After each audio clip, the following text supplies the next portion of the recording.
Saudara-saudari, salam jumpa dalam Resika, Renungan Singkat Katolik. Hari ini kita memasuki Minggu Prapaskah yang kedua. Dan hari ini kita mendengar kisah tentang transfigurasi, atau yang sering kita kenal dengan Yesus menampakkan kemuliaannya. Kisah ini terdapat di Injil Sinoptik, Matius, Markus, dan Lukas. Kisahnya, Yesus membawa Petrus, Yakobus, dan Yohanes naik ke atas sebuah gunung untuk berdoa, dan para murid tertidur. Ketika sedang berdoa, wajah Yesus berubah dan pakaiannya menjadi putih berkilau-kilauan. Pada saat yang sama, muncullah Musa dan Elia yang nampak berbicara dengan Yesus. Ketiga murid ini terpesona karena merasakan kenyamanan bersama Tuhan. Lalu Petrus dengan percaya diri, ia mengatakan kepada Yesus, "Guru, betapa bahagianya kami berada di tempat ini. Baiklah, kami dirikan sekarang 3 tema. 1 untuk engkau, 1 untuk Musa, dan 1 untuk Elia." Saudara-saudari, dari pernyataan yang disampaikan oleh Petrus yang spontan itu, dia tidak tahu apa yang dia katakan, dan itu diterangkan di dalam Injil tadi.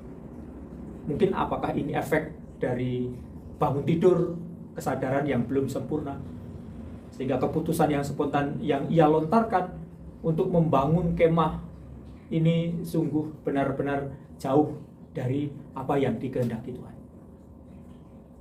Kata mendirikan kemah bisa diartikan sikap yang statis, berhenti pada sikap yang tidak mau membangun atau sikap mandek, tidak mau berkembang.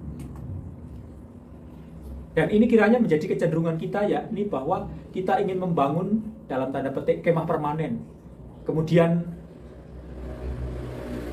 berhenti pada kemah dengan segala hiasan dan ornamennya sehingga terlelap dalam kenyamanan dan kemapanan.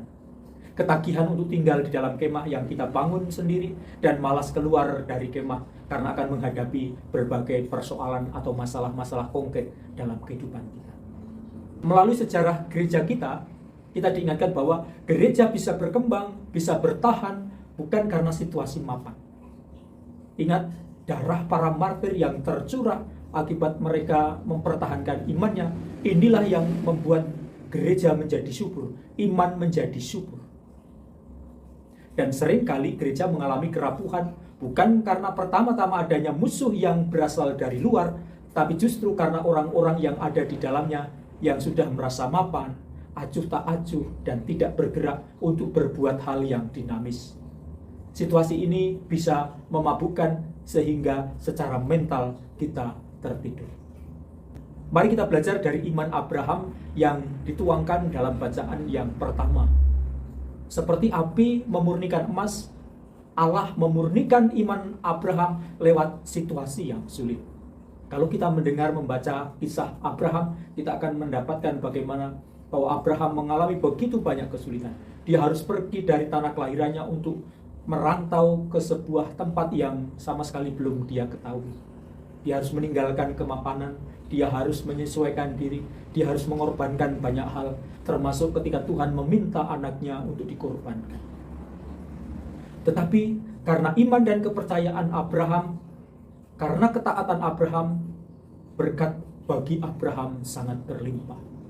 Abraham akan memperoleh keturunan yang banyak, seperti pasir di pantai, bintang di langit, dan Abraham akan memperoleh tanah terjanji. Abraham akan menjadi berkat bagi bangsa-bangsa. Dan janji Allah kepada Abraham benar dan sudah digenapi, yakni keselamatan datang melalui keturunannya, yakni Israel, dan secara khusus melalui Tuhan kita, Yesus Kristus. Kita belajar dari perjalanan kehidupan iman Abraham pada saat Allah memberkati, berkatnya ternyata selalu ditujukan agar mengalir kepada orang banyak. Mari kita bermenung, mari kita berefleksi. Sudahkah kita membuka diri kepada Allah agar berkatnya mengalir melalui kita untuk orang lain? Tidak mandek, tidak statis, dan tidak kita nikmati sendiri, tetapi kita bagikan kepada orang lain. Berkah